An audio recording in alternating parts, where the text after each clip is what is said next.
자, 부동산의 이중매매입니다. 자, 이중매매를 보기 전에 앞 페이지 판례를 보고 갑니다. 자, 앞 페이지 맨 밑에 판례 보면 자, 금융기관 임직원이 대출 상대방과 공모하여 임무위배하여 담보로 제공받는 담보가치보다 훨씬 금원을 초과하여 대출받았다. 여기까지 무슨 죄가 될까요? 자, 담보대출이죠. 보통 담보대출은 뭐 토지라든지 아파트, 뭐 빌라 등이 있을 건데 그 중에서 가장 많은 담보대출 나올 수 있는 것은 이제 아파트가 가장 많이 이 담보를 많이 받을 수가 있잖아요. 자, 근데 아파트를 갖고 예를 한번 들어볼게요. 아파트가 10억짜리다. 아파트 10억짜리 아파트를 담보로 대출을 받는데 아파트 얼마 정도까지 대출 해주나요? 60%에서 70%. 요즘은 더 적을 수도 있지만 60% 한번 해볼게요. 그러면 이 시가, 공시지가 10억짜리 아파트 60% 담보대출 받았다라고 했을 때 6억 정도 나올 수가 있잖아요. 자, 그래서 이 대출 상대방이 6억밖에 나오지 않으니까 좀 더 많은 돈을 담보대출 받기 위하여 이 금융기관 임직원에게 공모합니다. 그쵸? 공모했다는 말은 술 한번 사주고 접대 좀 하면서 대출을 더 많이 받아달라고 하는 거죠. 자, 그래서 얼마를 대출받았냐면 10억 대출받았다 한번 해볼게요. 10억 대출 안 되는데 10억 대출 나오게 했다는 거죠. 그쵸? 자, 그랬을 때 여기까지 무슨 죄? 둘은 뭐가 돼요? 업무상 배임죄가 되는 거죠. 업무상 배임죄의 공동정범이 될 겁니다. 자, 그 점은 판례가 얘기를 해주고 있어요. 세 번째 줄 보시게 되면 부실 대출로 인해서 업무상 배임죄의 공동정범이 된다. 라고 봤습니다. 자, 그 다음 거 볼게요. 자, 이 대출, 10억 대출 받았죠? 10억 대출 받은 것 중에서 일부를 빼돌려서, 받기로 한 다음 그에 따라 약정된 금액을 수수하는 것은, 이건 무슨 죄가 될 것 같아요? 그러니까 무슨 얘기냐면, 이 대출 상대방인, 자, 임직원을 A라 하고 상대방을 B라 했다면, B가 은행으로부터 10억을 대출 받았잖아요. 그렇죠? 10억 대출 받은 돈 중에서 일부를 임직원에게 약정했다. 그렇죠? 미리 공모했다는 말은 일부 대출금 중에서 1,000만 원을 사례비로 주겠다. 이렇게. 사례비로 주겠다. 사례금 쪽으로 주겠다는 식으로 약정했을 것 아니겠습니까? 자, 그래서 요 받은 돈 중에서 1,000만 원을 A에게 준 것. 그렇죠? 일부를 되돌려 받기로 한 다음에 그에 따라 약정된 1,000만 원을 주었잖아요. 그렇죠? 이 부분은 무슨 죄가 될 것 같냐고요. 이 부분을 B가 A에게 주었다 해서 뭐 새로운 피해 법이 있나요? 누가 손해보는 사람이 있나요? 그건 아니잖아요. 어쨌든 이 B가 10억을 대출받았다 하면 대출금은 원금과 이자는 어차피 B는 은행에 다 나중에 갚아야 될 돈이기 때문에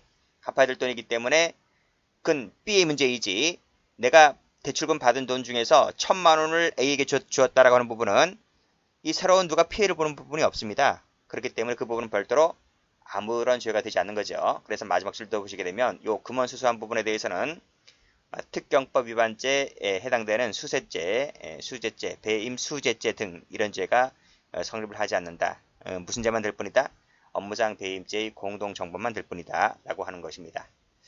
그렇게 좀 받으시면 될 것 같아요. 그래서 두 번째 줄 훨씬 초과하는 금원을 대출받았다 했을 때 이 부분만 업무상 배임죄가 될 뿐이고 그중 일부를 약정된 금품을 수수하는 주고받는 것은 별도로 죄가 되지 않는다. 이렇게 정리해 두시면 될 것 같아요. 자, 그래서 금원 수수는 X 할게요. X란 말은 죄가 되지 않는다. 이렇게 보시면 되겠습니다. 출제가 된 적이 한 번 있습니다. 자, 그러면 부동산 이중매매를 가볼게요. 자, 이중매매는 출제가 좀 많이 되죠. 자, 의의를 봅니다. 갑이 을에게 자기 부동산을 매도를 했는데 아직 등기를 해주고 있지 않습니다. 이 상태에서 이 병이 돈을 더 많이 주겠다는 거예요. 그래서 이 매수자가 한 명 더 나타나게 됩니다. 그래서 이 제2 매수인이 돈을 더 많이 준다 하니까 이 제2 매수인에게 팔아버리는 거예요. 팔아버리고 등기까지 격려해 주었을 때의 경우를 이중매매를 한다라고 하는 것인데, 자, 지금부터는 노트를 펴봅니다. 자, 노트.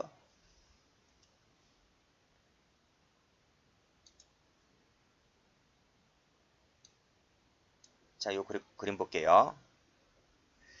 자, 요 그림을 보면 요 갑이 있죠? 요 갑이 있어요. 요 갑이라는 사람이 건물을 하나 갖고 있습니다. 뭐 건물이든 아파트든 상가든 토지 빌라든 상관없습니다. 어쨌든 쉬운 예로 건물을 갖고 있는 소유자입니다. 이 사람이. 근데 이 사람이 건물을 팔려고 합니다. 팔려고 하는데 을이라는 사람이 나타났어요. 을이라는 사람이 나타났다. 그래서 내가 사겠다는 겁니다. 그래서 이 을이라는 사람이 이렇게 화살표 잘 보세요. 화살표. 요 을이라는 사람이 갑에게 뭘 줬어요? 계약금 줬어요. 계약금을 주었다. 이해되시겠어요? 자, 이제 일단은 건물을 10억짜리라고 한번 해볼게요. 10억짜리 건물이다. 10억짜리 건물이면 계약금을 주었다라고 했을 때 보통 얼마를 주나요?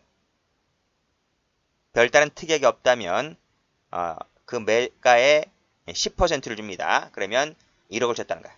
1억을 계약금을 준 거예요.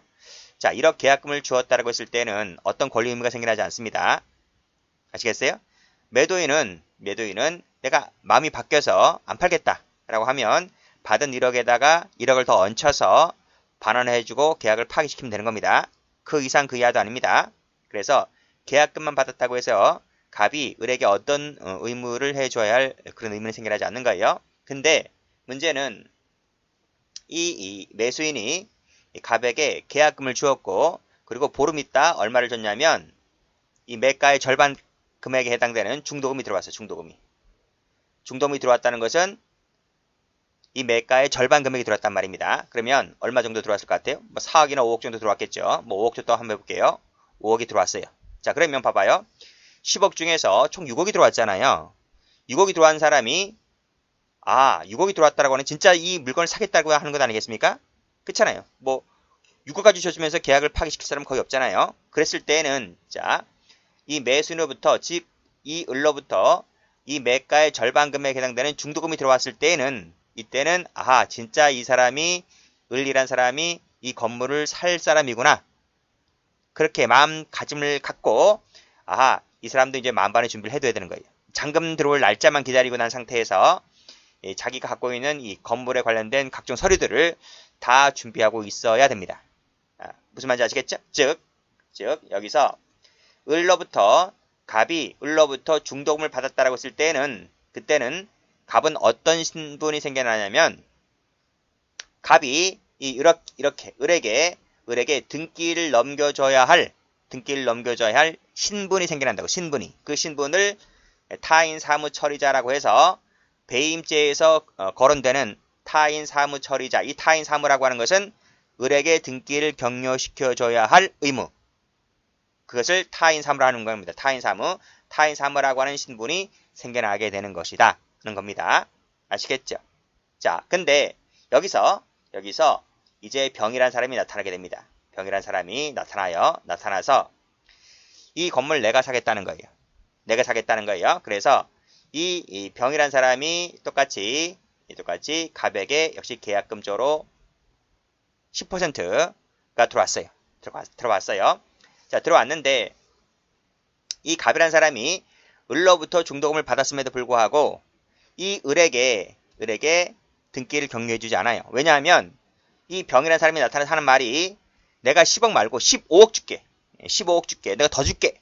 그러니까 나한테 팔라. 이렇게 하면 이 갑이라는 사람이 마음이 바뀐단 말이에요. 특히 젊은 친구들 법을 아는 친구들도 많이 있긴 하지만 나이 드신 분들이 판단력이 흐려져서 그렇게 실수하는 법이 가끔 종종 있죠. 그래서 요 갑이라는 사람이 돈을 더 많이 준다는 병으로부터 중도금을 받고 중도금 똑같이 물건값의 절반 이상이잖아요.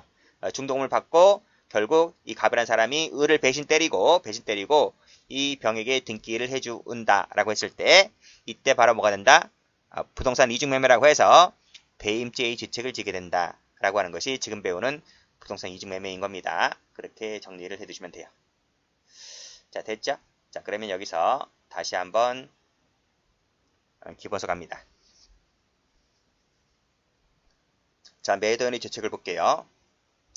매도인의 죄책, 첫 번째 사기죄 여부를 검토해 볼 것이고, 두 번째 횡령죄 여부를 검토해 볼 것이고, 배임죄 여부를 검토해 볼 것인데 시험은 배임죄 여부만 나와요. 객관식 시험에서는. 물론 이제 논술 시험이라고 한다면 이 세 개를 다 적시를 열거를 해줘야 됩니다. 열거를 해줘야 되지만 객관식 시험에서는 거의 이 배임죄 여부에서 출제가 되기 때문에 이 부분만 잘 받으시면 돼요. 자, 그런데 이 사기죄 부분도 옛날에 객관식에서 한번 나온 적이 있기 때문에 이 부분도 같이 설명해서 말씀드리도록 하겠습니다. 자, 그러면 첫 번째 사기죄 한번 볼까요? 갑이 병과 매매 계약을 체결할 당시 을과의 매매 사실을 묵비한 기망적 요소가 있다 하더라도 병은 어차피 유효하게 소유권 취득하잖아요. 그쵸? 그쵸? 병은 유효하게 소유권 취득합니다. 그래서 병에 대한 사기죄는 되지를 않습니다. 무슨 말이냐? 여기 한번 다시 한번 보시면 결국 이 사실관계에서는 갑이 을에게 등기를 해주지 않고 병에게 해주게 되면 이 사람은 뭐가 됩니까? 이 사람은 을에 대한 관계에서 배임죄가 되는 거예요. 배임죄로 처벌받는 거예요. 처벌받지만 어차피 이 갑이 이렇게 등기를 해주잖아요. 그럼 이 사람은 유효하게 이 사람은 유효하게 소유권을 취득하게 되잖아요. 취득하게 되는 것이기 때문에 된다는 말은 목적 달성했다는 말입니다. 목적 달성했기 때문에 갑이 병에 등기를 해주는 부분은 이 병에 대한 사기죄는 되지 않는 거예요. 즉 갑은 을에 대해서만 배임죄 지책을 지게 되는 것이지 갑은 병에 대해서 사기죄 지책을 진다 안 진다? 사기죄 지책을 지지 않는다. 왜? 병은 유효하게 소유권 담보권을 취득했기 때문에. 물론 이런 말입니다. 갑이 병에게 이 땅 건물을 팔 때 내가 당신에게 팔기 전에 미리 을에게 계약금 중도금 받은 부분이 있다는 것을 숨기고 팔았다 할지라도 병은 어차피 소유권 담보권을 취득했기 때문에 갑이 몰래 을에게 계약금 중도금 받았다는 부분을 숨기고 팔았다 할지라도 병에 대해서 뭐가 안 된다? 사기죄는 되지가 않는다. 갑은 무슨 죄밖에 안 된다? 을에 대한 배임죄밖에 되지는 않는다. 이런 얘기입니다. 다시 오시면 그 얘기예요. 그래서 자 보세요. 갑이 병과 매매 계약을 체결할 당시 을과의 매매했다는 부분을 몰래 숨긴 부분이 있다 손치더라도 그렇죠? 그것은 어디까지나 너의 문제이지 병에 대한 문제는 아니기 때문에 병은 유효하게 담보권 소득권 취득하면 되는 부분이기 때문에 그 부분을 숨겨진 부분이 있다 할지라도 병에 대한 관계에서는 사기죄가 되지 않는다는 부분입니다. 아시겠죠? 이 부분이 한번 나온 적이 있단 말입니다. 일단 끊고요. 그러나 처음부터 을에 대해서 을에게 팔 생각이 없어. 팔 생각이 없는데 이 사람이 장난친 거야. 그랬다면 을에 대한 부분에서는 사기죄가 될 수가 있지만 병에 대한 부분에서는 사기죄가 되지 않습니다. 아시겠죠? 그러니까 여기서 사실관계에서 어차피 이 사람은 병에게 팔 사람이었단 말이 처음부터 병에게 팔 생각이었지 니한테 팔 생각은 없었던 거야. 내가 너한테 적번했던 부분은 너한테 요 계약금 중도금을 사기쳐서 요 빼먹을 생각만 있었던 것이지 너한테 등기할 생각은 없었고 나는 오로지 이 사람에게만 등기해줄 생각이 있었던 거야.